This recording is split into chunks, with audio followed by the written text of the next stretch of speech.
What is Labor Day? It's when mommies have their babies. Hello? You're currently on the phone with KCK.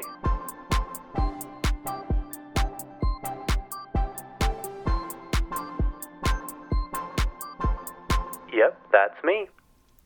Happy Labor Day, everybody. I don't know if this is a holiday you celebrate with your families, or if you go camping, or what you do. But anyone who tries to travel during this holiday is, braver than the Marines. It's kind of crazy. I think I've talked about this before, and it seems like just the other day, but it was probably a year ago when I talked about this. We don't really do anything for Labor Day or Memorial Day. I don't know why.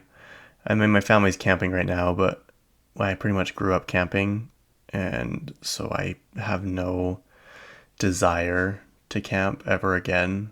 And when I mean like grow up camping, I don't mean like we'd go like every year for like a couple weekends. No, like my parents, like they own a ranch, and so we'd always have to go up on the mountain and watch the animals and make sure they were all right and stuff. And we'd be up there for weeks and weeks, and like we'd come home for a few days and then go back. And I mean, I don't know why I would always go so much, but I guess it's probably because I was a child. I had to go with my mom. But yeah, and it wasn't like we got to do camping things. Not that I really enjoy camping things, but like we just had to go like check on the animals and, ride horses everywhere, or just like wait for our parents to be done doing whatever they did. It's like I helped my mom the other day take the camping trailer up on the mountain to find their spot, and she's like, "You don't want to come up with this?" I'm like, "No." I'm like, "You guys like made me all camped out. Like I can't camp anymore." And she was like genuinely so shocked. She's like, "What?" She's like, "I love it. One time me and your grandpa got reined in up on the mountain, and when I was a little girl, and we couldn't get home for a week, and I was in absolute heaven." I'm like, "That sounds like hell." That sounds awful. So yeah, I don't like camping, and so therefore I don't go. My little sister keeps trying to get me to go. She's like, "Do you want to go camping?" I'm like, "No." Like she asked me like 3 times last week, and I'm like, "Annie, I don't know how many times I have to tell you I don't want to go camping. I don't like camping. I just don't like it. It's too much work. You have to prep everything to go. You have to go grocery shopping. You have to get everything ready. Then you get up there. You have to unpack everything, unload everything. Then you have to cook, and you always forget something, and everything's dirty. And like, ugh, there's no worse feeling than like getting in the bed after like a day of camping. It's just full of dirt, and you're just dirty. And I don't know. I think of all the scout camps I went to. I just think I'm done. I don't need to go camping anymore. Then you have to come home and clean up everything. Like, I don't know. I just, it's not for me. Anyway, happy Labor Day. Labor Day is a weekend I kind of just hang out at home and do nothing. I've been very, very productive though. Oh, I guess I should announce that. Or, not announce. What am I trying to say? Describe that joke that I said at the beginning.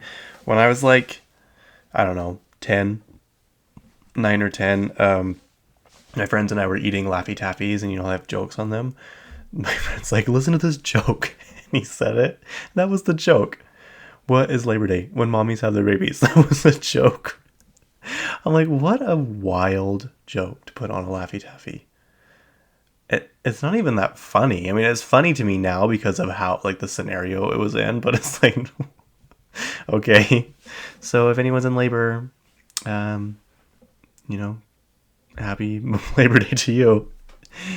What else? Anyway, I've been really busy. I have been fixing up the west side of the house.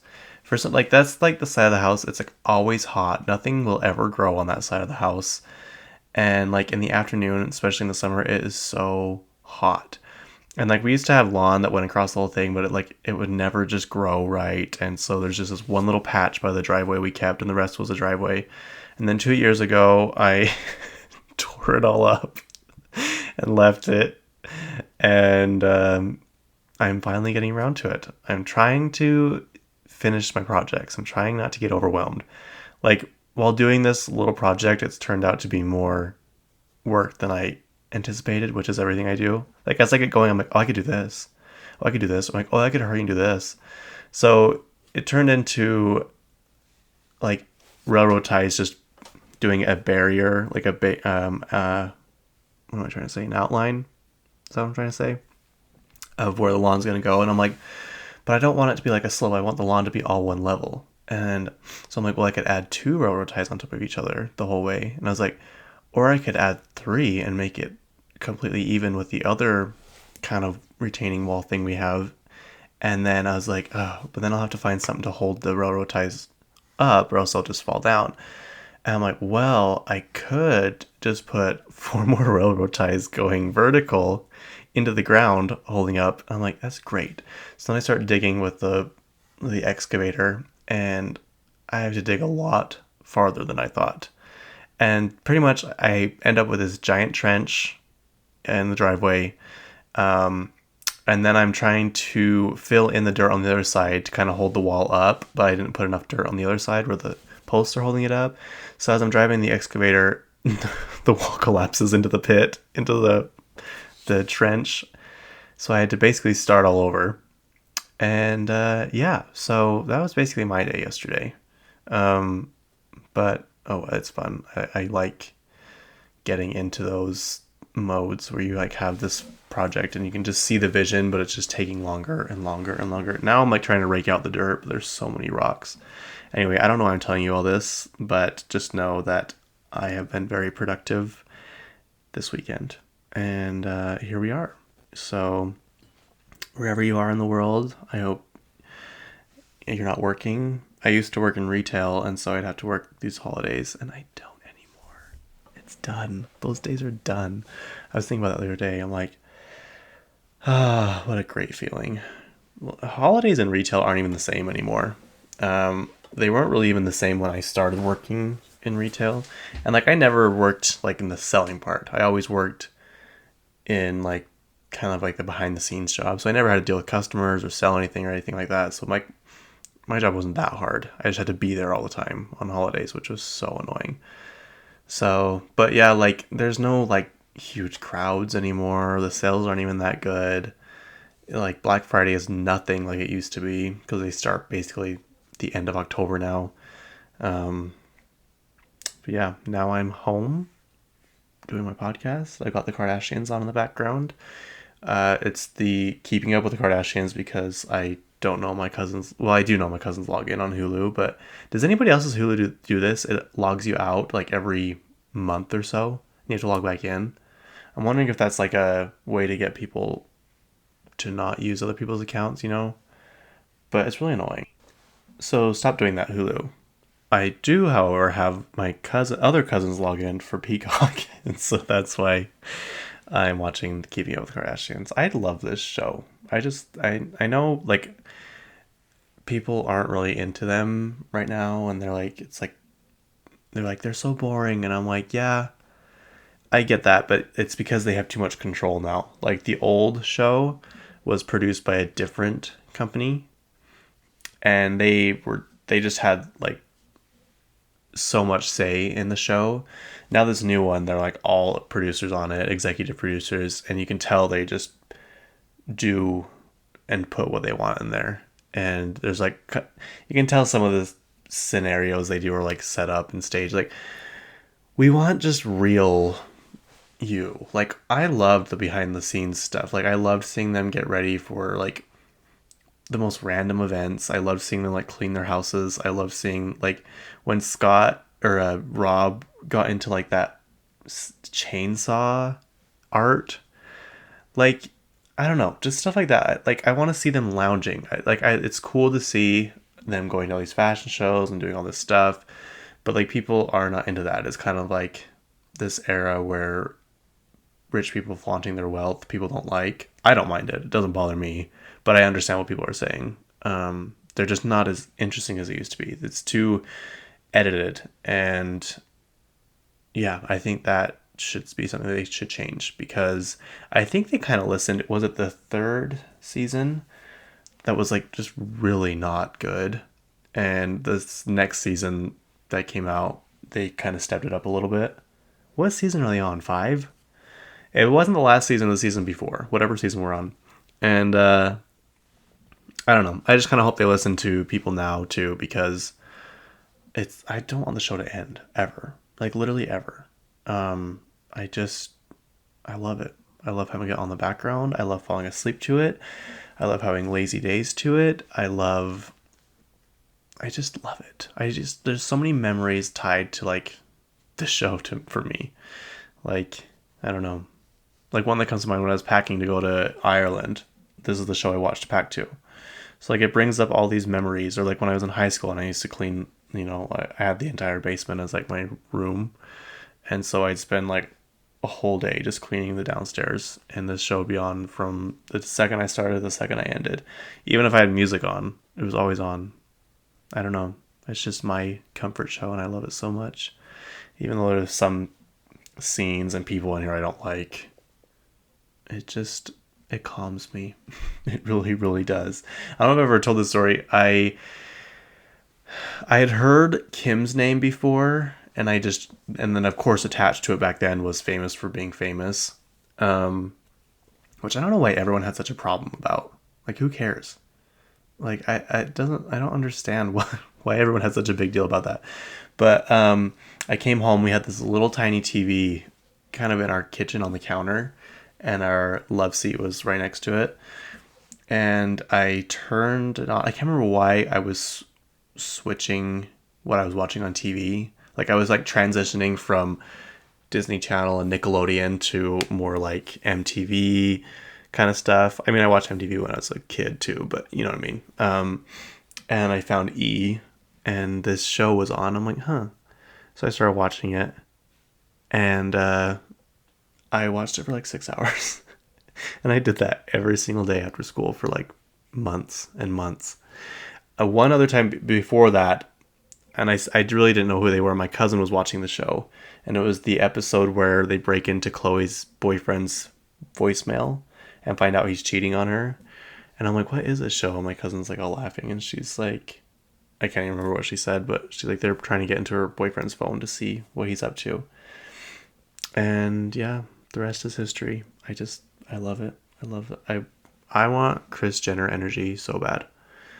Like, is she on Adderall? Like, what is she on? Is she just like naturally energized? And because even before she was like this mega media mogul, she was always doing stuff like workout videos, elaborate Christmas parties, elaborate vacations. Like, and I mean elaborate in the way of like everything was planned to a T. There was so much detail in everything. Like, she didn't do anything half-assed. Everything is just perfect. And I'm like, I wish I could be more like that. I want to be like that, but I get tired. And once the tired sets in, nothing matters. Literally nothing matters after that. I just don't care about anything. I will literally be in the middle of doing something, and if I get even just a whiff of tiredness, a wave, a wash of tiredness, like a little breeze, I'm like, I need to lie down. I need to lie down right now. And yeah, so that's just me. People are like, yeah, I stayed up until like 4 because I just had to get this project done. I'm like, yeah, no, that could not be me. There are times I have done that. It's weird, random times where I just get waves of energy. Like, I remember one time we were going on the trek for the church. And if you don't know what the trek is, like, you have to go pretend to be a pioneer and, like, pull hand carts and walk across, like, rattlesnake infested fields. Just FYI, if you're trying to send your children on those things, there's rattlesnakes everywhere. There was a whole campground that we were supposed to be staying in, and they literally told this to our faces. They were like, I don't think they could hide it. There was no way they could hide the noise of the rattles as you walked past the bushes. Like, so I think they had no choice but to tell us. The campground we were supposed to be staying at was shut down because there were too many rattlesnakes. Just let that sink in. And you're sending children out there? Okay. Anyway, what was I even talking about? What was I talking about? Oh, before that, that night, because I wanted to sleep on the bus the whole way there and whatever, I literally stayed up all night long and cleaned the entire house. And in each room, I had different movies on. And in my parents' bedroom, I remember having Princess and the Frog on. I can't remember what movie I had on in the other rooms, but I just distinctly remember. Like, and when I talk about cleaning, like, I was vacuuming the brick on the fireplace. Like, that's how, like, deep cleaned I cleaned that house, this house. And I stayed up pretty much all night long. I think I went to bed and got a couple hours of sleep, and then went and got on the bus. And that's happened like a couple times. I've just had this urge to clean. I love cleaning. I don't do it as much anymore because I have too much stuff, and I hate the process of cleaning where you have to like pick up everything. I love vacuuming. I love dusting. I love washing the walls. I love cleaning the windows. I love that kind of cleaning. I don't like picking up. And that is just something I just have a hard time with. But I'm getting better. I'm getting better at it. And I'm trying to get rid of crap. Anyway, enough about me. Should we dive into whatever subjects we have going on today? Oh, first I want to talk about I am like on TikTok a lot. a lot. I just want to point this out. I think they purposely want you to be on the For You page, because when I go to my following page, I haven't been on the following section. I didn't go on it all day yesterday, or probably even the day before. And this morning, I'm like, oh, I'm going to go on my following page, for once. I've been on the For You page forever. And I scroll through 3 videos, and it says, that's all for your following today. Check back later. I'm like, no. That cannot be right. That cannot be right. And I know it's not right because I've checked before. I went to people I'm following thinking they've like deactivated their account or just don't post anymore. And no, they still post. They just don't show it to me. That's so annoying. Anyway, there's this guy on there. He's from Canada. He's super annoying. I've always got this vibe from him where he's just so cocky and so full of himself, and his ego is big. And I don't know if this is like a niche, because everyone's TikTok is different. Like, I've talked about stuff with people who are on TikTok and they're like, I've never seen that. I'm like, how have you never seen that? But our algorithms are so tailored to us now that, there could be something that's so popular on TikTok and you just would never know, because that's not what you are looking at. That's not like what your interests are. So this guy, he has an account called Be Better, BEE.better. And he basically, every single video starts off of him saying, I'm the youngest person in Canada to graduate with an MBA. And like, he holds his diploma up, and then after he's done that, he like tosses it aside. Like, he just has this douchebag energy, and it's so annoying. It is so frustrating. But then like he's very interesting, like the way he talks and the way but all of his videos are the downfall of Kylie Jenner, the downfall of Nara Smith, downfall of, he did one about Crumble Cookie too. The downfall, which I don't think that's going to be like a downfall, but I definitely think they've hit their plateau. But just like all these influencers, downfall of D'Amelio's, downfall of, I think it's Hailey Bieber or Rode. He did one about Noah Beck. So all of his TikToks are just about the downfall of people and like picking apart their brands and just them as people. And he overdoes it. Like, he did one about Crumble cookies. Like, I've never been to Crumble, so I'm going to try it. And like, he takes a bite of a cookie and like has an instant disgusted look on his face. Like, after one tiny bite, you could, clarify. First of all, I don't think Crumble cookies are cookies. I don't. I think they should be classified as something else. I don't think they're cookies because they're just not. Plus, they're so expensive now. I got a box of 6, I think. I don't even know. They do the mini cookies now. It was $16. So I don't know if I'll be back. The only reason I went is because they had the Kentucky butter cookie, which is my favorite. But he's like, this is the worst cookie I've ever tasted. This is so awful. This is disgusting. So he calls the store where he got it from, and this like sweet lady answers it. He's like, hi, I was just in there. He's trying to act all sweet and innocent and all this stuff. And really, he's just a jerk. He's just an ego driven, like, just not nice person. He's just so full of himself. And she's like, yeah, is there something wrong? He's like, these were the worst cookies I've ever had in my entire life. And she's like, oh, really? He's like, yeah, like, I'm not sure if you made them or who made them. Like, it's no fault of you guys'. I think it's like just a larger company scale altogether. But yeah, like, these were bad. I just had to let you know that. And she's like, oh, I'm sorry. It's like they gave him like a coupon to go back, and he went back and tried one bite of one other cookie, and like, oh, these are awful. These are disgusting. And he's like, cookies should be crunchy. And I'm like, is that true? Do people is that like I know Oreos are crunchy,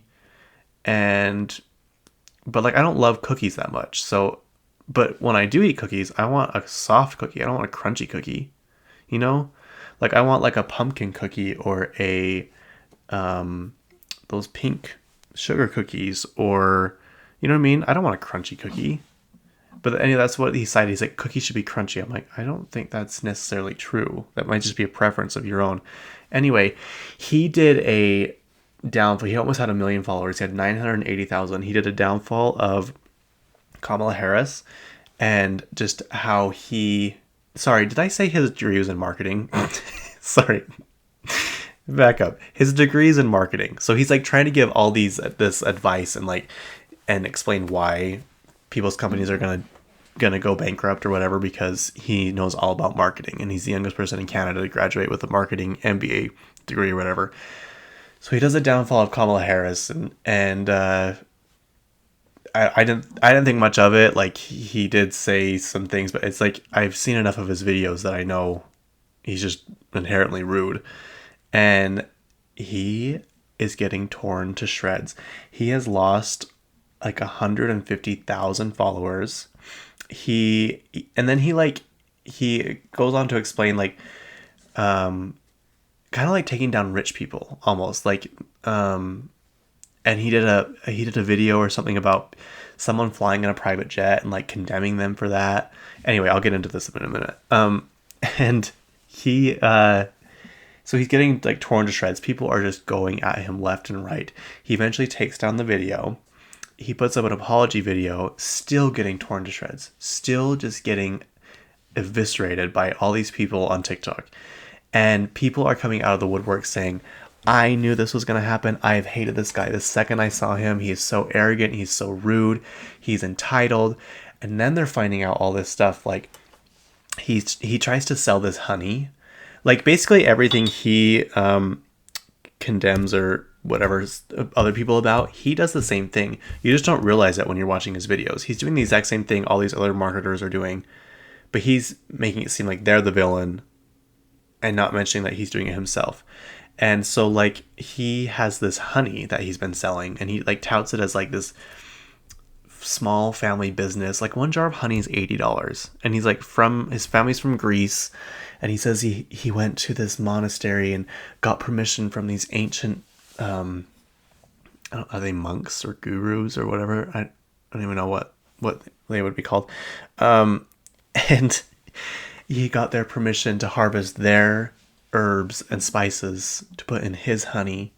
And like one jar is like $80. And people are like, I literally just went and looked. This monastery sells herbs and spices to the public for like $10. And there should be no reason like you're paying $80 for this. And mind you, he's like tearing down all these other celebs who have like, what am I trying to say? Like brands selling stuff like that. Like one specifically was Kourtney Kardashian and her vitamin company or whatever. And so people were like, yeah, he's literally selling you, like he's a snake oil salesman. Then it turns out that company is just a small, like, off-side company to a bigger company that his dad runs / owns. And then it found out, these guys are from Canada, by the way, found out that his family, it's like some airplane company. I don't even know what it is. Turns out his family's super like rich, and his family got funding from the government of the United States during COVID relief, $760 million in COVID relief money to this company that they run. His dad is a CEO, CFO, or whatever. Turns out his dad went to the same college that he went to, and this MBAs, I guess, I don't know much about school, clearly, but you have to have work experience before most MBAs, or basically all of them, will let you in. And so people are like wondering how he's able to do that so quickly. Then it turns out that obviously his dad pretty much got him in the door, allegedly. And then it turns out that this college he went to is like 30th, 29th in Canada, in all of Canada. So it's like not even like this prestigious school. Some girls like, yeah, like that school is like the school people have like as a backup for if they can't get into their schools they want. Like that school is like a party school. Like that's not anyone's first choice ever. Yeah, so like, and then it turns out they found pictures of him after he's complaining about celebrities and people flying on private jets. They found a picture of him in a private jet. Like they are digging up all of this dirt on this guy, and they're not giving up. Like I keep thinking that maybe like he's taking down his apology video even, and then I got to wondering like, is this a part of the whole scheme? Because it turns out his family is like Trump supporters. Like I'm not saying bad or good, whatever. I'm just saying they're Trump supporters. So they're the ones that got the money from the Trump Foundation, I guess, or whatever. Like his presidential. I don't even know how to explain this. They're the ones that gave them the COVID money, and so someone's like, well, I wonder if he did that to make Kamala's campaign worse, but in turn it made it better because of all this publicity it's getting, and maybe just in the grand scheme of things this is a marketing ploy to get people to vote for Trump. Anyway, it's a mess. It's like it is, and it's ongoing. So if you want to look at his account, I suggest not following him or whatever, but it's called Be Better, BEE.better. And I don't know, there's just something about him that you just look at him and you're like, oh, you think you are the hottest, coolest person on the planet and that everyone should listen to you and that you're just so much better than everyone else. I don't know. I just want to talk about that because I don't have anyone to talk about it with because it's like I'm the one that found the account and I haven't really shared it with anybody else. And within, I think it was like 7 months ago I found the account. That's when he started doing all this, and now he's like totally canceled or whatever. But he even has a video titled "I'm Not a Hater." I'm like, that is all your videos are about, is you hating on people. And he got mad that Charli D'Amelio blocked him on TikTok. He was like so upset about it, and they're like, no, duh, like what?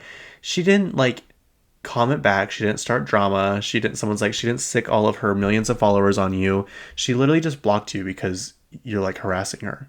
Like that's totally fine of her to do. She can do whatever, she can block whoever she wants. So I don't know. It's just interesting. But yeah, anyway, I have been in a TikTok mode for a long time. And I feel like this last week, it's been like, it's kind of like a drug. Like I literally think like I'll be sitting there for like 15 minutes, like watching TV or something. I'm like, wait, I haven't checked TikTok. And like, I'll just check it. You know what I think is also the reason why I love, probably even more than just like posting videos and getting likes on my videos. I love when people like videos I've reposted. And I'm like, people, they know I'm funny. Like they see down at the bottom, like so-and-so reposted this. They're all funny. I've been posting like some sweet like Adele ones and like, not all funny ones, and people like it. I'm like, people get me. People think I'm funny. People think I'm, what am I trying to say? Sweet. That, and then when you put a comment on a video and it keeps getting likes and people keep liking it. Like I have a comment from forever, like years ago, it's still getting likes, and I'm like, the adrenaline rush I get when I see people like my videos that I reposted is just uncomparable to anything else. Like that feeling, that high feeling of just, I don't know. I can't explain it, but I love it, and I think that's why. Because I check on like who has liked a video I've reposted. Let me see. I'm gonna check right now. Oh, here we go. Yeah, like it's just like that's my thing. That's my new hobby is checking when people like videos I reposted. Okay, I'll get into this episode. I'm not gonna start with that one because that one's sad. Did you guys see that Spirit the horse is based on a real horse? And the horse is still alive. He's 29 or 30 years old. The horse is still alive. And he's at like this like retirement ranch somewhere in California, and like you can go and visit him. Like you go and you help out on the ranch, and then you get to like play with the horses or whatever. But yeah, it's based on a real horse, and I just love it. That movie was so pivotal and monumental in my life. Like there's hardly any talking in it, and you got kids to sit down and watch that. That's unreal. That's how good it was. And just like how motivating, how sad. You feel like every single emotion in that whole movie. And yeah, it'll forever be one of my favorites of all time. What else? What else is on my list? Sabrina Carpenter and Ariana Grande are rumored to have a collaboration. I don't know much more about that. I just have it on my list. And I wonder what it would be.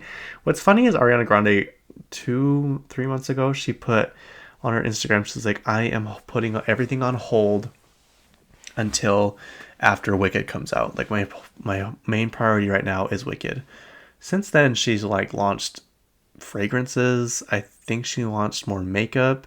She is doing like a 10-year anniversary thing for My Everything. She's she's not done nothing. I don't know why she had to come out and say that. Like, I'm putting everything on hold. I don't know if she meant like she's not gonna tour until Wicked comes out, because I've heard rumors she's secured dates for stadiums next year. Like, that's all you had to say. Like everything for Eternal Sunshine is on hold right now. Did I say My Everything before? I meant Eternal Sunshine. But it's just weird because she's not been quiet. She said that and then like keeps announcing all this stuff and like releasing all this stuff. I don't know. I just found that interesting. I'm like, why would you feel the need to say that? And then, yeah. Anyways, so Sabrina Carpenter's new album, Sweetener. I wonder if it debuted, what the numbers are yet. Sabrina, let's see, short and sweet. Sales, yeah, we'll do that one. How has it not? Sorry, I'm thinking. Let's see. There's like no information on where it charted, and I'm like, how? It's been out for a week now, hasn't it? Or did it come out on Friday? I am so good. Like, I keep thinking like all these days are different days. Like I thought Friday was Saturday. I thought Saturday was Sunday. I thought Sunday was Saturday. Yeah. Fans choose Sabrina Carpenter's Short and Sweet as this week's favorite new music in all genre poll. The pop singer's 6th album brought in nearly 50% of the votes. That's not what I want. I want album sales. It was projected to go number 1. But I guess we'll never know. It debuted on Spotify with like 57 million streams. So I would be shocked if it didn't go number 1. And we all know if it doesn't, it's probably because Taylor Swift's going to go number 1 again. Yeah. What's next? So anyway, about this album. It has a lot of references to Shawn Mendes and Camila Cabello, and a lot of Camila Cabello's album, which I listened to because of the Sweetener album, and I gotta say, I actually like it a lot. I like the sounds they use. I don't know, I like it a lot. I like the vibe of it, but it's got Shawn just stuck in the middle of these two. And I don't know. I don't think he's doing too well right now. Like his single, like hardly even charted, which no one talks about. Like his single bombed horribly, but you don't hear Billboard or anybody talking about that. But sure enough, they will talk about Katy Perry when her songs tank and don't do well. It's just so interesting. I hate Billboard. I'm just gonna say it right now. I hate Billboard. Okay, anyway, that's not what this is about. I'm going to read you some of the lyrics in short and sweet, and then I want to read you lyrics on Camila Cabello's album because they're both just fed up with Shawn, and I don't blame them because he's playing both of them. So in Taste, she says, so this is Sabrina Carpenter saying, "You're wondering why half his clothes went missing. My body's where they're at. I heard you're back together, and if that's true, you'll just have to taste me when he's kissing you. If you want forever, I bet you do. Just know you'll taste me too." And then in another song, Sharpest Tool, she said, "We never talk about how you found God at your ex's house always. Made sure the phone was face down. Seems like overnight. I'm just the bitch you hate now." And then in another song, let's see. No, in that same song, she's like, "I know you're not the sharpest tool in the shed. We had sex. I met your best friend. The bird flies by and you forget." In a song Coincidence, she sings, now her name comes up once, then it comes up twice, and without even her being here, she's back in your life. Now she's in the same city on the same damn night. Let's see. Sorry.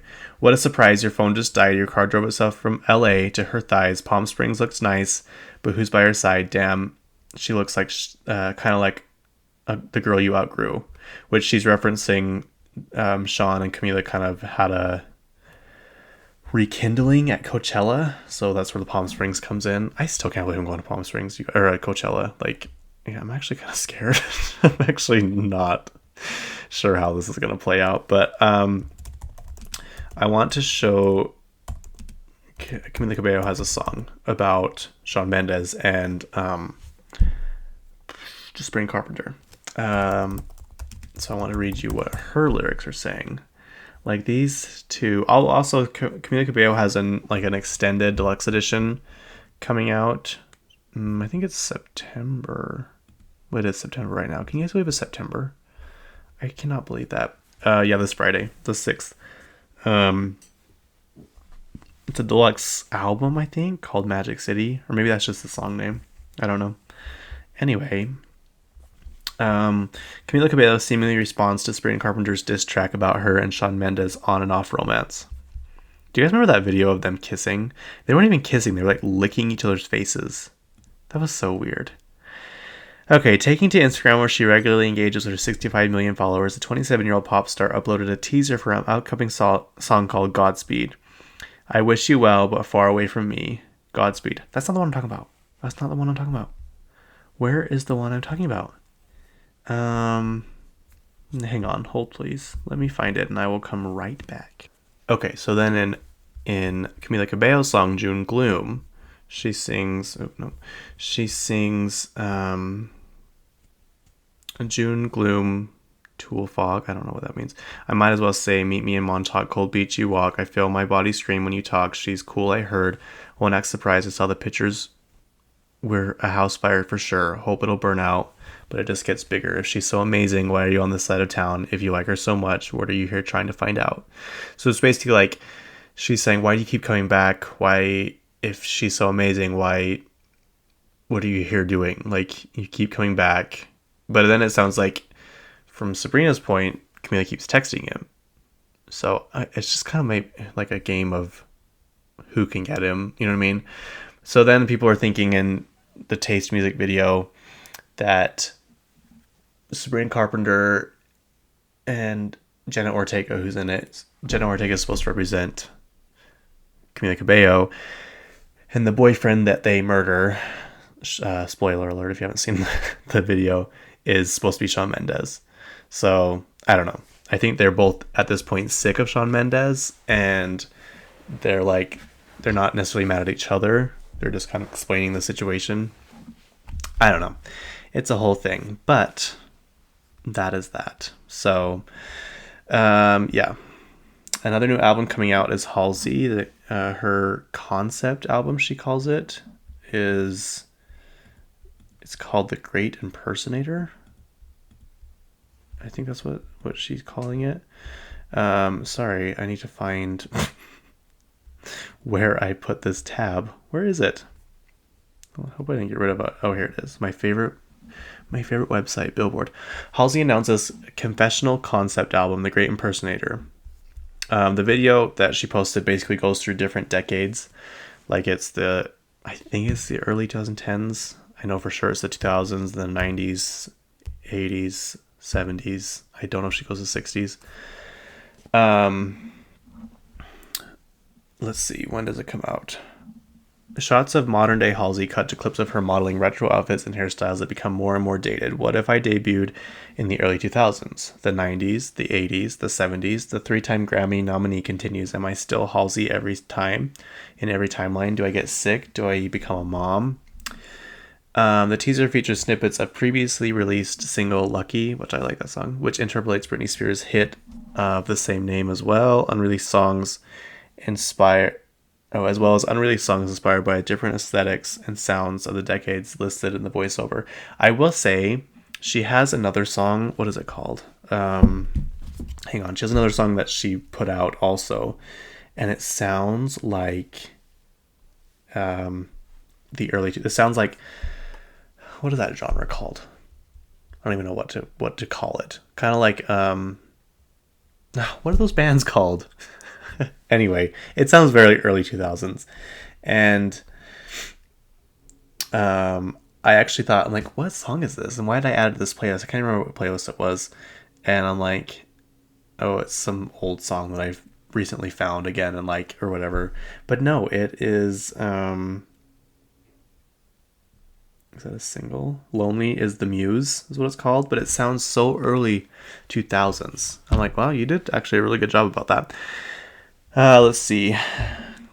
She says, if it all ended right now, is this a person you'd be proud to leave behind? Is it even you? I guess they say they. I guess they go by they, them. The Great Impersonator, confessional concept album by Halsey, reads the trailer caption. When does it come out? I don't know. Anyway, I don't think she's released a date yet because it's just her, and it looks like a picture of her them as Annie Lennox, because it's very Annie Lennox vibes / David Bowie vibes. I don't know. I've always liked Halsey. I hope this album does well for them. Okay, let's see what is next. Nicole Kidman. So right now is the Venice Film Festival, and I've been reposting lots of videos of Angelina Jolie on the red carpet. She looks stunning. I'm glad she's like back in kind of like movie star mode. Sorry, that was my wrist popping. In movie star mode. She is going to be in a film called Maria. It's based on the opera singer Maria. Oh wait, sorry. IMDb. Why did auto go to Kung Fu Panda 4? Let's see. Okay. Follows the life story of the world's greatest opera singer Maria Callas during her final days in 1970s Paris. And supposedly Angelina Jolie sings in this. And she got like a 10-minute standing ovation. And she's like, I was so nervous for this. I was so nervous. Like everyone on set knew how nervous I was. Because she's like, I never sang in live or like in front of people before. Yeah. But knowing her, it'll be good because most everything she does is good. Oh, it's got that lady from The Morning Show in it. Did you guys ever watch that, The Morning Show? It's got that Italian lady that Steve Carell hangs out with in Italy while he's there. But that's not what I'm talking about. Nicole Kidman is there as well. And I think she's there promoting her new movie called Baby Girl. If she's not, she has a new movie called Baby Girl coming out. A high-powered CEO puts her career and family on the line when she begins a torrid affair with her much younger intern. And the much younger intern...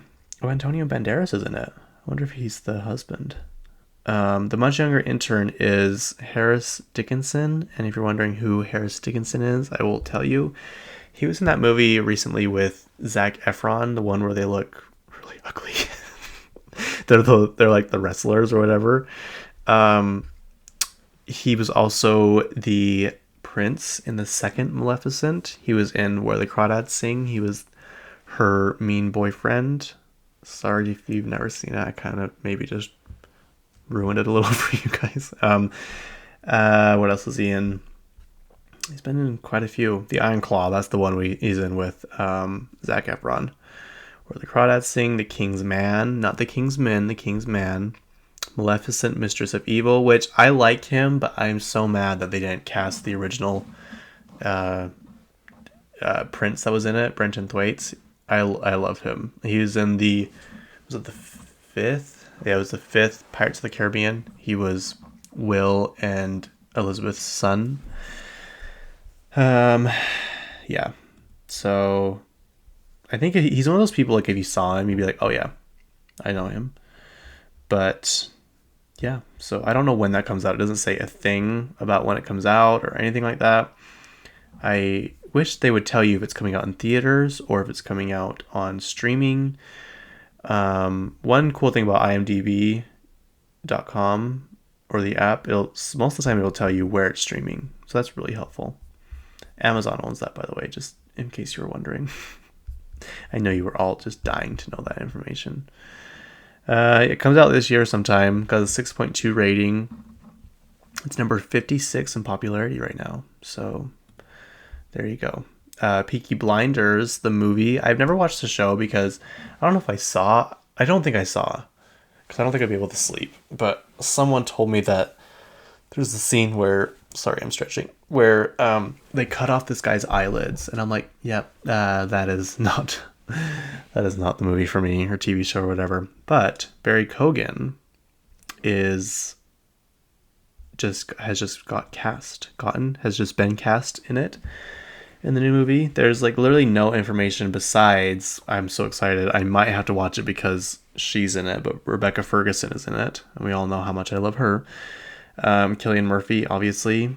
I heard there was rumors that he wasn't going to be in the movie. And I'm like, isn't that like his most well-known role besides Oppenheimer now? But before that, I swear it was him. He's also in that movie. In that movie, In Time, I think is what it's called. I don't know. He's in Inception, and he's in The Dark Knight too. Wow. What else is he in? He is the voice of Tommy Shelby in the video game of Peaky Blinders. I forgot he's in A Quiet Place too. Sorry, I'm just looking at. Oh, he's in Dunkirk. Wow, he's like one of those people before. What was I gonna call that? Before Oppenheimer, he was one of those people that you see, you're like, oh yeah, I know that guy. And he's just one of those actors, like, you don't know him, but you know him. You know what I mean?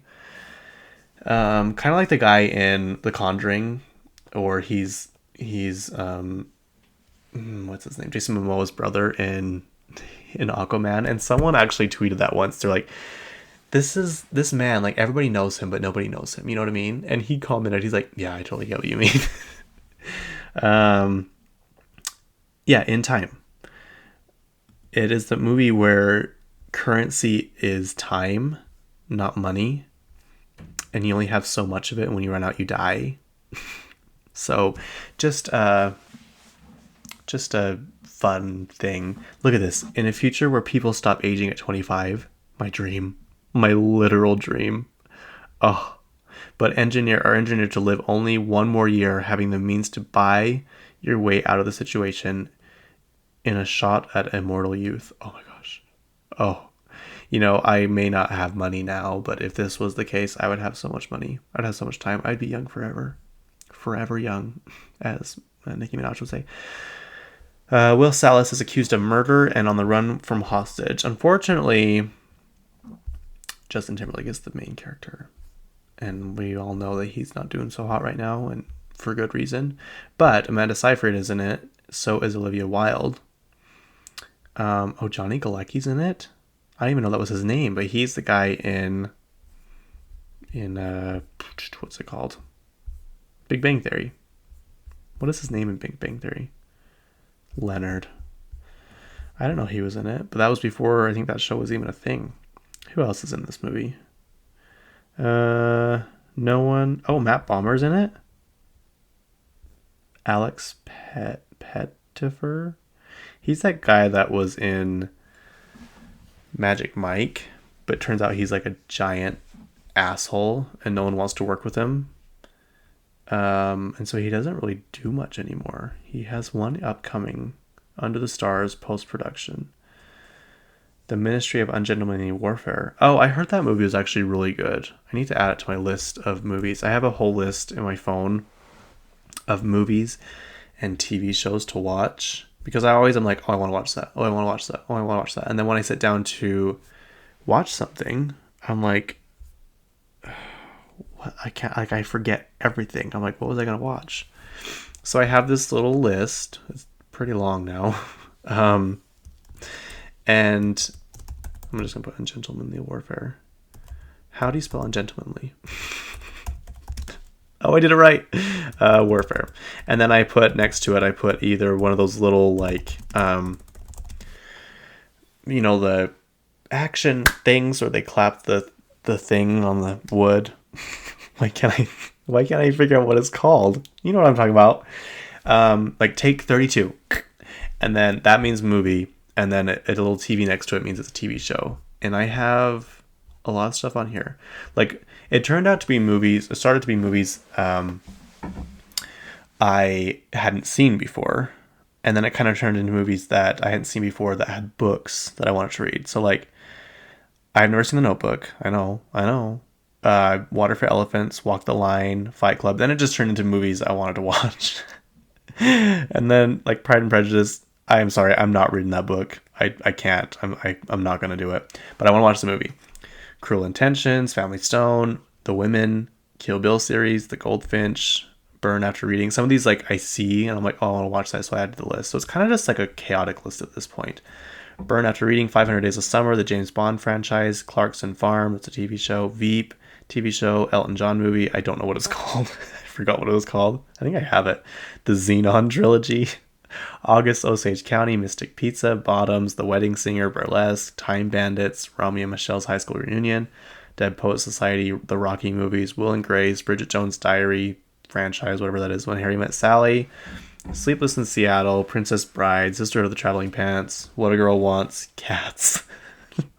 Did you hear about the Morgans, Secondhand Lions? If you guys have not seen that movie, you need to do yourself a favor. That movie is so good. I love that movie. The Big Lebowski, The Talented Mr. Ripley, The Batman. Like, The Batman as in, what's his name? Oh my gosh, people are going to be so mad that I forgot his name. Robert Pattinson, that one. I was at the gym, so, like, I go to the gym on Saturdays and go with my trainer. And then they have this movie room, like this theater room after I go into. And it's just got tons of treadmills or, like, bikes or whatever. And they have a different movie playing all day long. And, yeah, that was one of them the other day that I was watching. And the other day, like, The Martian was playing, and I stayed for an hour in there. One time the last time I was there, they played Mockingjay, the second part, which I love those movies. They played Miss Congeniality one day. Like, it's one of my favorite. You know, you kind of find these little rituals that you do. It's one of my favorites now to go and after, like, a good workout and go and just walk and know I'm getting exercise and I'm sweating and I'm watching something, but I'm listening to music at the same time, but I'm also on TikTok, but I'm also signing up for Scarlett Johansson's new skincare line. You know what I mean? It's just like, I just love it. I love it so much. My Best Friend's Wedding, Runaway Bride, The Edge of 17, Californication, Ferrari, Death Becomes Her, Dear John, My Cousin Vinny, Everything Everywhere All at Once, Fever Pitch, Almost Famous, Little Women, Ad Astra, Girl Interrupted, Resident Evil, 10 Things I Hate About You, Ally McBeal, Narnia, The Crown, Limitless, the Jurassic Park trilogy. I've never seen Jurassic Park. Isn't that crazy? It's crazy because how much I love the Jurassic World series. Prayers for Bobby, Uptown Girls, Moonlight, Birdman, Gangster Squad. I love that movie. I haven't seen it in so long. Some of these movies I just haven't seen in a long time and I want to watch them again. The Terminator series, Gilmore Girls From Scratch, The Estate, Ugly Betty. I heard From Scratch was so sad, and I'm really scared to watch it. But it's a show on Netflix, it's like a mini series, and it's got Zoe Saldana in it, and she falls in love. And there's a scene I saw on TikTok where she's like hysterically crying, and yeah, I think I'm gonna put myself through that sadness. The Estate, Ugly Betty, Shrinking, Clash of the Titans, Nine Perfect Strangers, The Deliverance, Hillbilly Elegy. I only want to watch that because of Amy Adams and Glenn Close. I don't really want to watch it because of any political reason. And if you're wondering what that is, just look it up. And I just added Ungentlemanly Warfare. So there's that. Okay, sorry, we'll get back to this episode is just me rambling. I don't know why I have so much energy right now, but I do. Okay, so Jelly Roll. I probably couldn't tell you a song of his to save my life, but I've heard he's like a really nice guy. His wife, is it his wife? I think. Yeah. Yeah, because he mentions her in this thing I'm going to mention. Is the one that interviewed Elle King, almost said Elle Fanning, Elle King the other day about her dad. I talked about last time her dad is Rob Schneider and how he was like a piece of shit to her. That's the podcast she was on, is Jelly Roll's wife. Anyway, he was in Utah the other day, and he's like, I've been here for like 3 days rehearsing at the Maverick Center. I think his show was at the Delta Center. And he's like, it is so beautiful here, you guys. I love it here. He's like, I want to buy a house in Park City. He's like, no joke, I'm going to buy a house in Park City. I'm like, I love that. I love when celebrities come to Utah and they're like, wait, it's actually not a dump here. It's actually really cool and fun here. I'm like, yeah, it is. But like Post Malone has a house here. Like I think there's a lot of celebrities that have houses here that you really just don't even know about. But yeah, so he said, if you see my smoking hot wife walking down the street, say hi. Like if you see us around, just let us know. Like say, hey, how's it going? So yeah, Jelly Roll might be moving to Utah soon. Lana Del Ray has a new boyfriend, and he is an alligator wrestler. Lana Del Ray is setting the record straight. The 39, I did not know she was 39-year-old singer replied to an Instagram post about her rumored relationship with alligator tour guide Jeremy Dufresne. So he's not an alligator wrestler. He's an alligator tour guide. What's your take on this developing relationship? Are these new details raising any red flags for you? And which she replies, no. And I thought she meant no, she's not dating him, but she just doesn't want to comment on her relationship. Yeah, he looks like never mind. He just looks like someone who would not be nice to minorities. Let's just say that. But I could be wrong. I'm just going to put that out there. And then supposedly someone on Twitter is saying, yeah, that's my dad. It's so crazy that that's who he's dating. Like, I don't talk to him anymore or whatever. And Lana Del Ray is like, that's not his daughter on Twitter. So yeah, apparently she has a new boyfriend. She had one that was a prison guard at one time. Do you remember that guy? Or was he a police officer? Tomato. Let's see. What else is next? I already talked about that. Outer Banks is returning October 10th. I just need to reinstate my Netflix account because I stopped paying for it because it's so expensive. And the shows that come out like every 2 years that I want to watch. But now like Emily in Paris is out. I want to watch that. Selling Sunset's coming back out. Outer Banks is coming back out.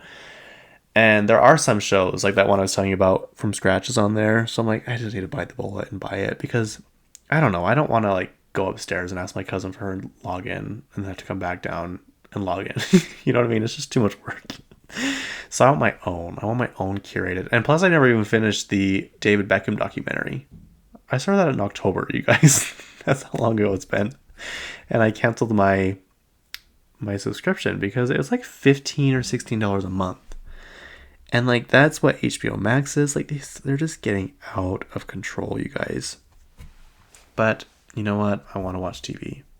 Also, I watched what I guess it's a documentary. Not really because it's on YouTube. It's just this guy that he explores abandoned places, which I love abandoned places. I just love what happened. Like when did people stop coming here? when was the last day of operation at this like abandoned factory? What made it become abandoned? What business dealings made them go bankrupt? Like, I love it. I love knowing about all that kind of stuff. So he does like bankruptcy series, abandoned building series, abandoned job site series, like abandoned construction, like abandoned skyscrapers that they've left just, you know. So anyways, he did this bankruptcy one about Redbox. And it's actually really sad because Redbox was super profitable still, but the company, it was sold like 4 times. Anyway, I'm getting into this because I mentioned I read this or listened to this book about Netflix, and the guy that created it, Redbox, was a guy that helped found Netflix.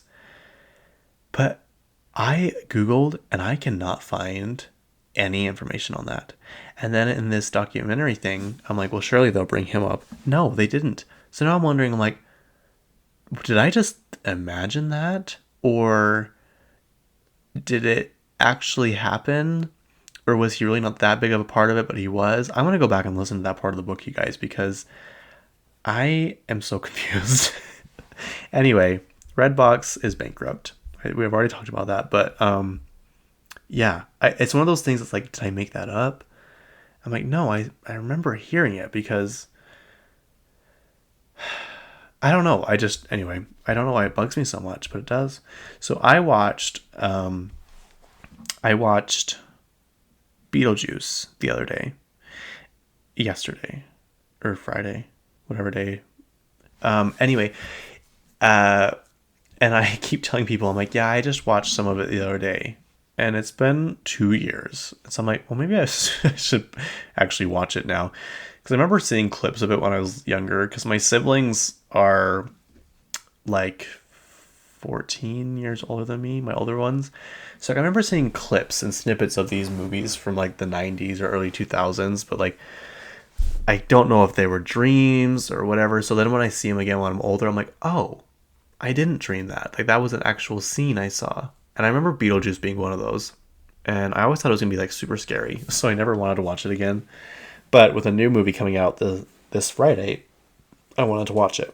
And I loved it. It was so camp. It was so just cheesy and weird and fun.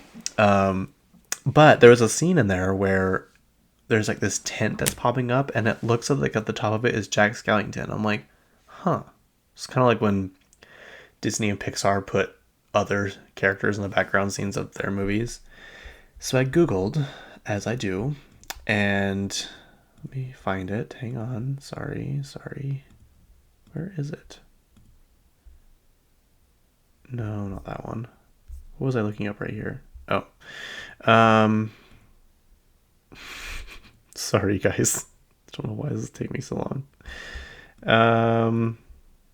Okay. Oh, here it is. Yeah, Jack Skellington. It was him, you guys, on the scene where the circus tent is rising up. So, during the seance scene in Beetlejuice, when Beetlejuice's rise out of the table. Does anybody know why it's Beetlejuice and then sometimes it's Beetlejuice, Betelgeuse?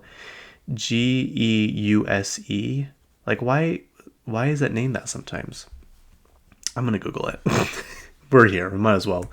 Why is it spelled Beetlejuice in Beetlejuice? The title of Tim Burton's Beetlejuice is a play on the name of a character, Betelgeuse, which is based on the star of the same name. The star Betelgeuse is located in the constellation Orion and is one of the brightest stars in the night sky. The name Betelgeuse comes from Arabic term Bataljawaza. Sorry, I totally just butchered that. Translates to the giant's shoulder. Screenwriter McDowell was surprised that people noticed the connection between the movie's title and the star, but was impressed by how many did. Warner Brothers didn't think the title was clever or interesting and asked Burton to change it, but he refused. Huh. How is that not interesting or clever? I swear, these higher-ups sometimes have no brain. Um, Beetlejuice's real name, Beetlejuice, was simplified to Beetlejuice for easier pronunciation. I'm glad they did that because even though I know what it says, there's no way. Okay, I got my answer. See, isn't that so fun to learn random weird facts like that? Nikki Glaser, she's one of the funniest people, one of the funniest comedians I've ever listened to anyway. She's so funny. She's just so hilarious. Her jokes are funny. The delivery's funny. She's down to earth. She like makes fun of herself. She makes fun of other people. She's the one that recently on Tom Brady, that's another thing I haven't watched on Netflix, Tom Brady's roast. She was the one that people were talking about the most because her set was so funny. Anyway, she's hosting the Golden Globes on January 5th on CBS, if you're wondering. So, as we all know, Sabrina Carpenter, well, if you don't know this, Sabrina Carpenter has beef with Olivia Rodrigo. I think it's kind of over now. So a little backstory if you're not sure what this is about, but Olivia Rodrigo's song Driver's License is about Joshua Bassett, who she stars on High School Musical, the series with, who I'm guessing she was in love with, but then he betrayed her. She literally says that in a song. I didn't just make that up. And it started not dating, but seeing Sabrina Carpenter. So like the line, "You're probably with that blonde girl. You always made me doubt. She's so much prettier than I am. She's so much older than I am." Something. So people were like, oh, it's Sabrina Carpenter. And then Sabrina Carpenter came out with the album Emails That I Can't Send or Didn't Send. And the song All Because I Liked a Boy is about all the hate and backlash she got just because she liked a boy. But I'm like, well, I don't know. It's kind of messy. And it's trickling into Camila Cabello and Shawn Mendes now. So I don't know if there's a common denominator there or not, but whatever. Anyway, Olivia Rodrigo and Camila Cabello hung out in Lisbon, Portugal the other day. So yeah, there's that. I don't know if they hung out or they just saw each other there or what, but they were there together. So that's just interesting. After this rollout of Short and Sweet, and then they're seen together, the two girls that have beef with Sabrina Carpenter, or alleged beef with Sabrina Carpenter. I don't know. It's one of those things like, is it a coincidence or is it just how it is? You know what I mean?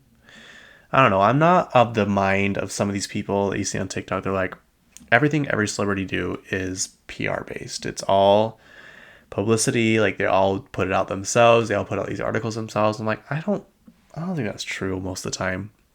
Like people think everything the Kardashians do is curated by them and curated by Kris Jenner. And I'm like, I just don't believe that. I don't think everything is. Like, I don't think they curated Lamar Odom almost dying in a brothel in Las Vegas. You know what I mean?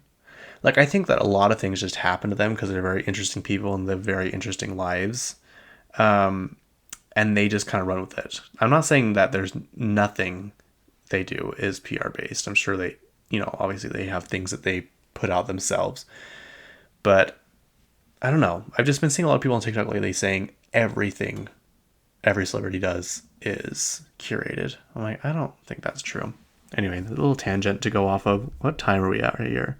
1 hour and 8 minutes, you guys. Okay, I still have some more. Hang on. Sorry, I got distracted.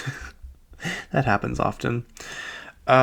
Speaking of Ariana Grande, her album, My Everything, is it? Sorry, I lost it. My Everything ties Teenage Dream and The Fame Monster by Lady Gaga, Teenage Dream by Katy Perry, as the only female albums with at least 5 songs certified 4 times platinum or higher.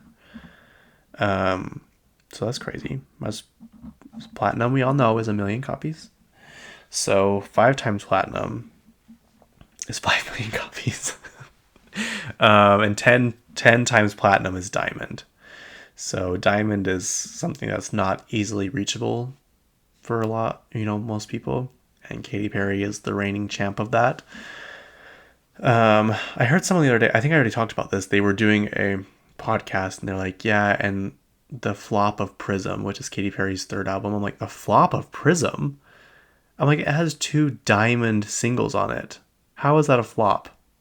I don't know. It's just interesting, some people's opinions. I'm like, I don't think that was a flop. Coming off Teenage Dream, technically, I guess it could be considered a flop, but I don't think in any way it was a flop. Like, the tour made like $150 million, which from nowadays doesn't sound like that much, but that's still a lot of money. I don't know. I just thought it was an interesting take. A flop album. I like, even her Witness album wasn't a flop. Like, it still debuted at #1. I'm pretty sure, with like 380,000 copies, I think. Let me just double check. Witness album sales. And Bon Appetit has over 1 billion streams on YouTube. Sorry. Katy Perry's Witness album has sold over 3 million adjusted copies. So see, that's a lot of copies. Let's see. In the United States, Witness sold 180,000 copies in its first week. In the United States, Witness has sold 311,000 copies as of 2020. So that's still a lot of copies, even if you don't think so. That's still a lot. I don't know. It's just interesting what people consider flop. But people are saying now, like, even if Katy Perry released Teenage Dream now, like right now, people would still just drag her. They wouldn't give her the time of day. They wouldn't appreciate it. They wouldn't even try and listen to it. And it's sad, but it's true. I don't know. I wish people would just like leave her alone at this point, you know? Just let like the fans like her and enjoy her music and stuff. Like, people are just jumping on the hate train, the bandwagon, like, oh, I never liked her that much. Oh, here we go again. Katy Perry releasing some tone deaf thing, like all this stuff. I'm like, just go away. Just leave us alone. We're just trying to enjoy our favorite artist. Lady Gaga, as you know, has released Die With a Smile by her and Bruno Mars. Lady Gaga top 10 hits. So now she has 18 top 10 hits. Where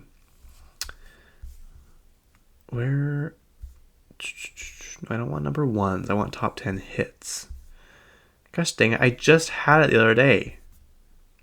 Hang on, let me pause you for a second. I'll come back. Okay, I'm back. So her top 10, she has 18 of them.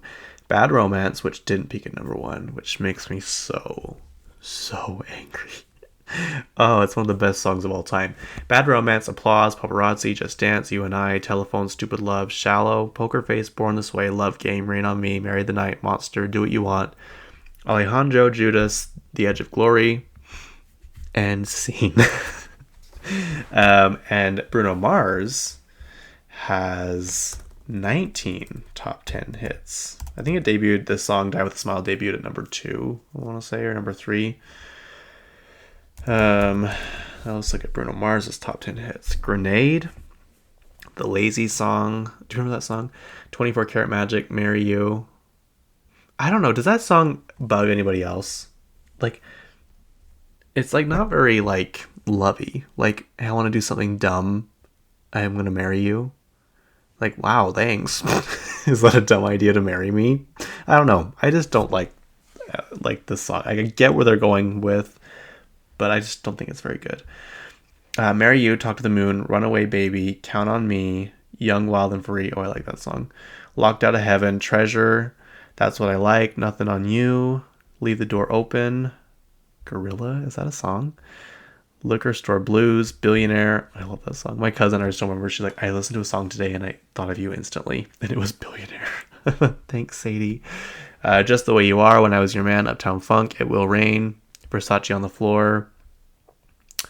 There you go. And Scene. Sorry, they like have more on here, but it's like, how did Finesse not get on that list? This list might not be accurate, because Finesse by Cardi B, I swear, went to #1.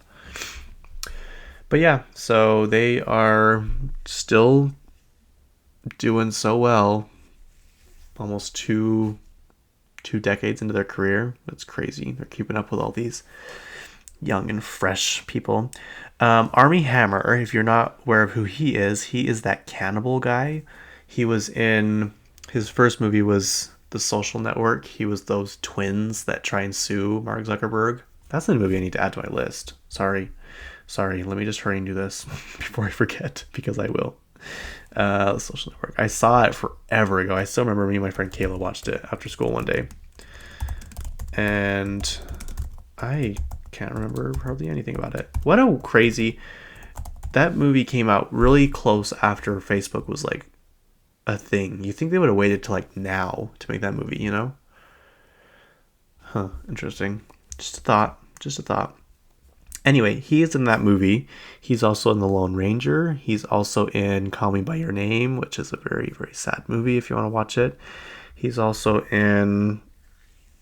What else is he in? He's in quite a bit of stuff, and I actually really liked him. So it's really unfortunate that he turned out the way he did.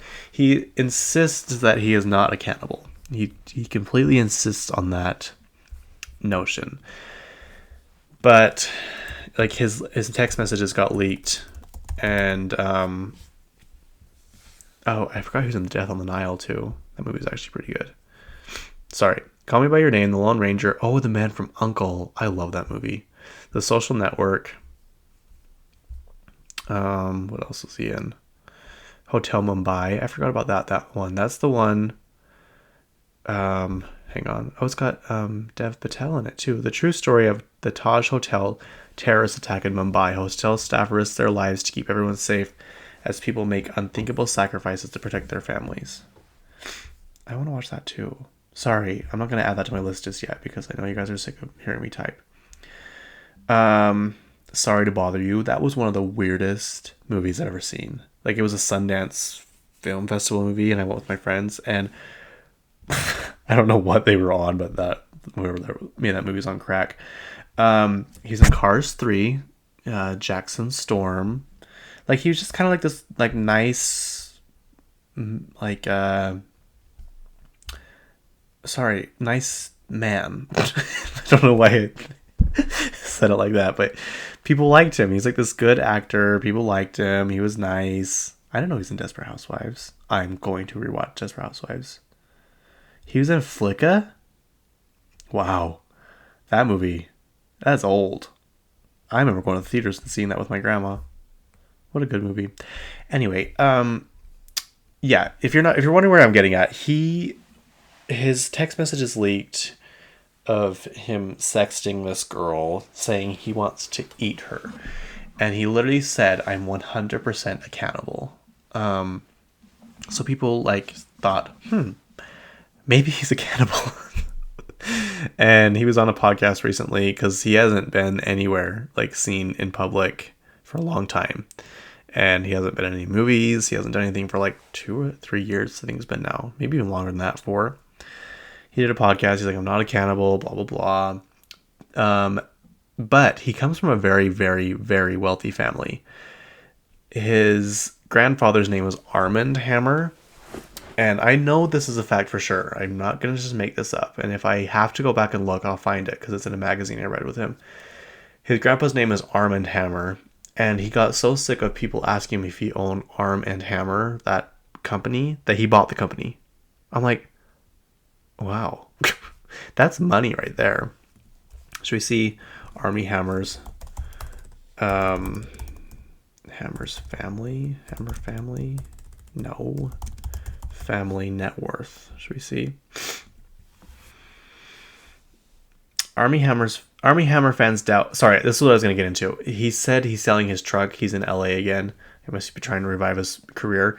He's selling his truck because he can't afford to pay for gas. So people are contemplating, like, is he really that broke? But I wouldn't be surprised if his family got rid of him because after all this scandal, it wouldn't shock me. Armie Hammer fans doubt he can't afford gas due to his family's staggering wealth. Hammer's grandfather was worth an estimated $800 million. So yeah, they've got money. They're not hurting for anything. But he did say in an article before he tries not to take his family's money. as much as that's true, I think you still kind of live off your family's money in a way. You know what I mean? I don't know how to explain it, but it's true. just believe me. He's saying he doesn't live off his family's money. He wants to make his own money. But yeah. But Armie, whose great-grandfather was oil tycoon Armie Hammer, reportedly was cut off from the family's funds. His late father, Michael, inherited a $180 million fortune upon Armin's passing. Armin, the head of Occidental Petroleum, who was estimated to be worth $800 million at the time of his death. Fans took to X to share thoughts while not believing his financial struggles. Yeah, so apparently his family has disowned him, which sucks because that's a lot of money. That is a lot of money. $800 million. Wow. Okay, what's next? This episode is going to be really long. Sorry, you guys. Sad news. Mariah Carey's mom and sister both passed away on the same day. That would be so awful. That, like, there's been no other release on it of what happened. But she put out a statement. I don't know what it was on. I don't know if it was on Instagram or via her publicist. Sorry, I'm trying to find the article. No. Okay. My heart is broken that I've lost my mother this past weekend. Sadly, in a tragic turn of events, my sister lost her life on the same day. I feel blessed that I was able to spend the last week with my mom before she passed. I appreciate everyone's love and support and respect for my privacy during this time. No other details, including Patricia and Allison. Patricia's her mom, Allison's her sister. Cause of death are known at this time. Patricia, who was previously married to Alfred Roy Carey, was a Juilliard-trained opera singer and vocal coach from the couple who welcomed Allison, Mariah, and son Morgan. The parents later divorced. Yeah, that's so sad. I don't know. That's like really hard to swallow. That's a lot of loss, a lot of close loss in one day, let alone like, you know, sometimes that happens to people like in a year, you know, they lose like their grandparents, like all their grandparents in a short amount of time. But to lose your mom and your sister in one day, I can't even imagine. I cannot even imagine. Okay. Scotty McCreery was at the Colorado State Fair recently. Sorry, I'm trying to find the article. My God, why can't I find anything? Okay. Country music singer Scotty McCreery stopped a recent concert mid-show at the Colorado State Fair after a man allegedly trigger warning. If you want to skip forward a little bit, you can. Domestic violence allegedly hit a woman in the crowd, according to the video posted on social media. McCreery, a former American Idol winner, was performing It Matters to Her, which he said he wrote for his wife when he abruptly halted the show in Pueblo. Hey. Sorry, that's literally what it says. Right here. He said in a video to a concert goer, that's a lady you just hit, sir. Absolutely not. Who just hit that lady? He then called for security and police, and like, is she okay? Get the heck out of here, he said. Absolutely unacceptable. Fair officials confirmed the assault happened and asked that anyone with video share it with security team. Colorado State Fair security assisted the crowd control. This incident is still under investigation. We cannot comment further. Crazy. That's just wild. That's just wild to be abusive in the first place, but to be so blatant about it. I mean, obviously he's probably drunk. But still, to just do it in public, what is wrong? I don't know much about this. I just thought it was interesting. People were saying that Jenna Ortega and Johnny Depp were dating. What a wild thing to make up. Her comment, the only thing she said was, "I don't know that man. I don't know that person," is what she said, basically. Jurassic World Rebirth is the newest movie in the franchise, and it stars Scarlett Johansson and Jonathan Bailey. This came out fast. Like, they must have been keeping this under wraps for a long time, because I swear they just announced that those two were going to be in it. And they've already got a clip for it. I don't know if it was a clip or just a picture, but it confused me because they usually come out in the summertime. And I swear I saw that it was coming out in July. And then Jonathan Bailey, he is British. And they do their dates, all wonky. And so he put Jurassic World Rebirth 2/7/25. I'm like, huh. They must have changed the date. I'm like, that's a big date adjustment. And then I saw Scarlett Johansson's. Does she have? No, she doesn't have social media, does she? Huh. If she is, I'm not following her. I need to go check. I think Universal Studios put out a clip of it too, and it said Jurassic World Rebirth 7/2/25. I'm like, oh. Okay, there we go. That makes more sense. But like, why? That is so confusing. Why on stuff like that can't we all get on the same wavelength? I know America's like the minority on that, but I don't know. I feel like we set the precedents for a lot of other countries. You know what I mean? Like, just follow our lead, guys. Just maybe not in this very toxic political climate. Sorry, I don't know why I almost choked on my words. Political climate here, but I don't know. It's just confusing. It's confusing to everybody, but mostly other people that aren't in America. Leah Remini, she is from King of Queens. She is getting, well, she's also what am I trying to say? She's noticeable. I don't know why I was trying to say it like that. From her hatred of Scientology. And how she escaped Scientology. If you haven't read her book, I think it's called Aftermath with Leah Remini.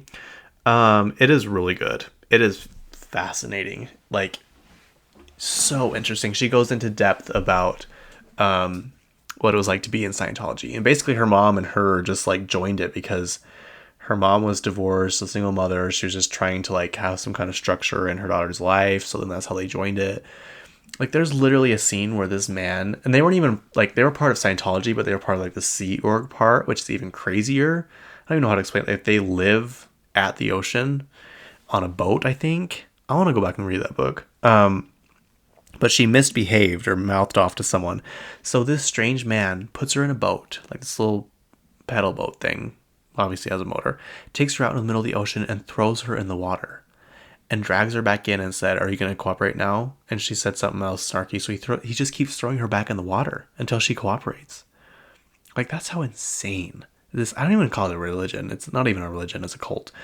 This is. And she has made it her goal to leave Scientology, to take down Scientology, to get Scientology shut down completely.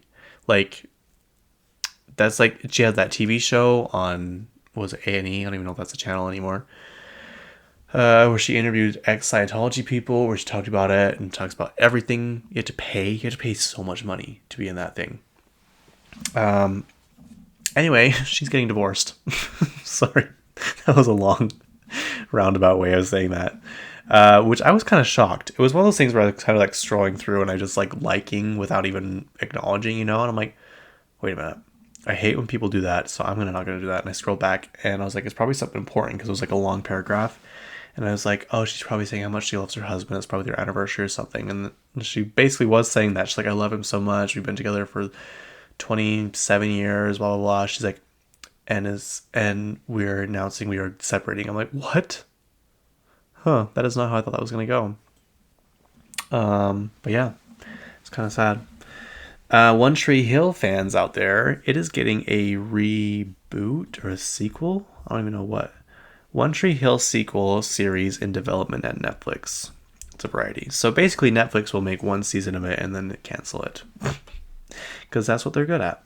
A sequel series of One Tree Hill is currently in works at Netflix. Sources say that original series stars Sophia Bush, Hilary Burton, and Daniel. That's a weird way to spell Daniel. Daniel?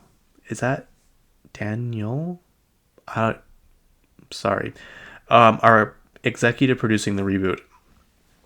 Ackles were required. Sorry. Ackles will executive produce under the Chaos Machine banner along with her husband, Jensen Ackles. Becky Hartman Edwards is attached to write and executive produce. Warner Brothers Television, which produced the original series, would also produce a follow-up. Bush and Burton would reprise their roles from the show, with Ackles also set to return. No word yet on if other original stars will also return. I have a hard time believing Chad Michael Murray will come back, just because I know he has a history with, is it Sophia Bush? I just know that they had a not very good relationship, and by not very good I mean he was mean to her. So yeah, I don't know how that's going to play out. I don't know if I should watch this show. Let me know if I should watch it. Is it going to be like people have tried to go back and watch Gossip Girl, and they're like, I just can't do it. It's just, I can't do it. It's just not good. You know what I mean? So I don't know if this is going to be one of those shows I'm going to watch and be like, this show sucks. What other show did I start watching? I'm like, wow, this show is bad. I think Pretty Little Liars would be one of those shows. A lot of people on TikTok are making fun of it right now. They're like making fun of the characters, and like one of them is making fun of Hannah, who's what's her name? What is her name? Sorry, in real life. Anyway, it doesn't matter. Talking about how she always has this big giant ass purse, and she's always stealing stuff. She's always stealing documents and shoving them into her purse. And then one girl's pretending to be Shay Mitchell, who plays, what's her name on the show? Anyway, she plays her character. She's just making fun of the way she acts and how she's always paranoid around everybody. I don't know. It's just funny. But I'm just, anyway, sorry. Is this something I should watch? That's what I'm getting at. I don't know if I should or not. Physical by Dua Lipa is now in the Billions Club. That song should have been number one. That song, in my mind, should have been what Levitating was. I just didn't love Levitating. I'm sorry. I don't know why. Like, I don't think it's a bad song, but I just don't think it's like a should be trending for a long time song. You know what I mean? Yeah. Anyway, that's my take on that. It's now in the Billions Club on Spotify. Has over 1 billion streams. Luke Evans has a memoir coming out. If you don't know who he is, he plays Gaston on the remake of Beauty and the Beast, the live action. He's a Welsh actor and singer. Let's see. His biography, Boy from the Valleys, has been acquired by Edbury. I don't know what that means. Boy from the Valleys will be published in hardback, ebook, and audiobook on the 7th of November. So why do they do that? Just say November 7th, 2024. Evans grew up in a small village in Rhymney Valley, South Wales, as a Jehovah's Witness. I could not imagine that. His book recounts his decision to leave his family home and religion behind at 17 to move to London to become a singer and an actor.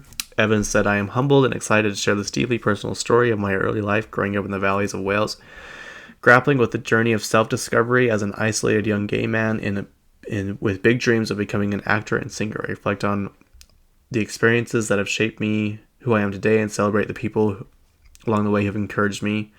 I am forever grateful to Charlotte, Millie, and Edbury. Anyways, they work at that place. He is been in a lot of pretty big movies. He starred in the West End, which is London's version of Broadway, including with Saigon, Avenue X, and Rent, going on to secure roles in films such as The Hobbit, Beauty and the Beast, the Fast and Furious franchise, and Dracula Untold, as well as 9 Perfect Strangers on Hulu. Yeah, so I just read a magazine article. That's how I knew recently about him. And his book. No, I knew about him. That's how I knew about his book. But he kind of goes on to explain. He's like, I'm just as shocked as anybody to be a gay leading man in Hollywood and still getting all these like macho roles. I mean, if you look at him, he looks very like manly and muscular and like all this stuff. But he's like, it's just kind of like is it taboo? Is that kind of something you don't talk about in Hollywood? Especially if you want to be a leading man. He was in the running for to be the next James Bond character. So I could see him being James Bond. He would do very good in that. He's got that James Bond look. Let's see what else. Adele is finishing up. I think she just finished up her Munich residency. Which, if you got to go to that, I hate you. I have not been to an Adele concert yet. It is so hard to get her tickets, and she does not like touring. She really doesn't like performing that much. She likes performing, but not a lot, if that makes sense. She's like, I'm really good at what I do. I'm really good at singing. I'm really good at performing. But I just, like, I've been performing for the last 3 years, and that's the longest I've ever performed, and that's the longest I will ever perform. And she says, after my 10 more shows wrap up in Vegas, you guys will not see me for a very, very long time. And I'm like, that is so sad. That is so, because, like, no one knows how very long time is. Like, is that 2 years? Is that 7 years? Is that, you know what I mean? So by the time her next album comes out, it'll probably be close to, I'm just guessing, 10 years of her releasing an album. I don't know. She just said, I've spent the last 7 years building up this new life of mine, and I want to go live it. And like, she starts crying, and like, there's this, oh, it makes me so sad. There's this video I reposted on TikTok. Go like it. Build up my serotonin or my endorphins or whatever. And she's singing Someone Like You, and she's like crying, and someone's like, she's singing this with such like emotion because she knows this is like basically her last time. This is her last show in Munich, and she's not going to see us for a long time. And I don't know. It's just sad. I hate aging. I hate time. I don't know. I just want everyone to stay young forever. I want everyone to stay where we're at right now. Can we all just stay where we're at? Like, is that too hard to ask for? Okay, I'll end on this one. Sorry, this episode. Wow, you guys, this almost 2 hours. I hope you're still here. If you are still here, message me on Instagram and let me know that you're still listening. That way I know, like, if I should do longer episodes or if you guys like them. I'm being serious. Message me. If you have my number, message me. Let me know you're listening. If you don't, go on Instagram and message me on either my personal Instagram or I'm on the phone KCK Instagram. I want to see. I'm just doing a little test, a little study. I mean, I'm having the time of my life right now, so I hope you guys are. What was I going to look up? Oh, Selena Gomez is in Telluride, Colorado right now. I guess there's a film festival. Telluride, I think. Is it film festival season or something? Must be for some places, because obviously Sundance is in January and February. Oh, let's see. Selena Gomez net worth. That's what popped up at first. Selena Gomez's net worth is $800 million. Oh, that is a lot of money. Good for her. Good for her. I wish she wouldn't give up on singing altogether. Like, I know she hates performing. I know people don't think she has a very good voice live. But she's so good at the random singles. I've already talked about this, but she really is. She's so good at the, just drop a single here with a DJ or just random, EPs. Like, you don't have to tour. We're not going to demand that you tour. Just please. Like Wolves. I love that song. I love It Ain't Me. I love Fetish. I love, I know Good For You was a single on an album. But I love Bad Liar. She just has good songs. Anyway, sorry. Distracted again. Telluride. So she was there for some kind of festival. Selena Gomez shows up at Colorado high school volleyball game after getting a sign, literally. Let's see. When Selena Gomez is called, she answers. In a series of photos and videos on Instagram, the Only Murders in the Building star 32 shared the sweet moment she surprised the Colorado volleyball team. The actor first posted a picture of the bright orange sign she spotted in Telluride, Colorado that read, "Selena Gomez, please sing the national anthem at one of the home games." I have a problem with this because they put up this sign and it's like they missed a word. I'm like, you couldn't have done it again, because it reads, "Selena Gomez, please sing the national anthem at one of home games." It just bothers me. Now you have the little the little triangle thing you put up to like add a word in, The poster then listed the dates and times of 2 matches and was signed THS volleyball team. Gomez captioned her post, "They asked, couldn't help it. It's my first time in Telluride." I want to know what she's doing in Telluride. On the next slide, Gomez shared a video of the volleyball team and the crowd. Like, she literally walks in, like, doesn't announce that she's coming or anything. She's like, "I saw this sign and had to come by." And like they just go crazy. I don't think she's saying the national anthem, but she like stopped by. The actor, here we go. This is what I want to get to. The actor was in Colorado this weekend for the Telluride Film Festival. The stars include Jacques Adriad. I don't even know what that means. Alongside Zoe Saldana. Why are they telling me that? I don't need to know that. Telluride Film Festival. Anyway. In addition to the film festival, Gomez has had a whirlwind summer so far, coming off the heels of her first acting Emmy nomination. Anyway, the new Only Murders in the Building season is out now. I need to watch it. I do. And we have reached the end, you guys. We are finally at the end. Thank you for listening this far. Again, if you have... Sorry, I just need to add this in really quick. Did you guys know Olivia Rodrigo has a boyfriend? She was with him the other day at like one of his... Was it the Venice Film Festival? Was I the only one that did not know this? How did I not know this? His name is Louis Partridge. He was in Enola Holmes and Enola Holmes 2. If you're not sure what that is Millie Bobby Brown's movies on Netflix, where I think she's like a detective. I don't want to say. He was also in Paddington 2. He's going to be in the new Chronicles of Narnia film on Netflix. Diggory Kirk. I don't know who that is. I haven't seen that movie in a long, long time. He was in Argyle. Yeah, so I could have fooled me. Anyway, she was there supporting him at one of his film openings or something. Crazy. I don't like, how does stuff like that just slip past me? I don't even know. Okay, that's it. I'm done rambling. You guys can go enjoy the rest of your Labor Day. Enjoy the rest of your week. It is September, you guys. Remember, I know you want it to be fall, and I know I reposted on TikTok of Christian Autumn Girl, what's her name? She announced that it was the start of fall, but it's not. It is still summer until the 21st of September. So just keep that in mind. I have some friends' birthdays. My friend Nathan's birthday is tomorrow. My friend Jackson's birthday is coming up this week. So happy birthday to you guys. I know you both listen, so shout out to you. My friend Sandy's birthday is this month. I know I'm missing some people. I'm sorry. I would pull up my Apple calendar, but we all know how I don't like it. It just does not work very good. Yeah, lots of birthdays this month. So happy birthday. My friend Brenna's birthday's this month, according to my calendar here.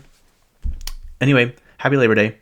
Just remember, it's when mommies have their babies.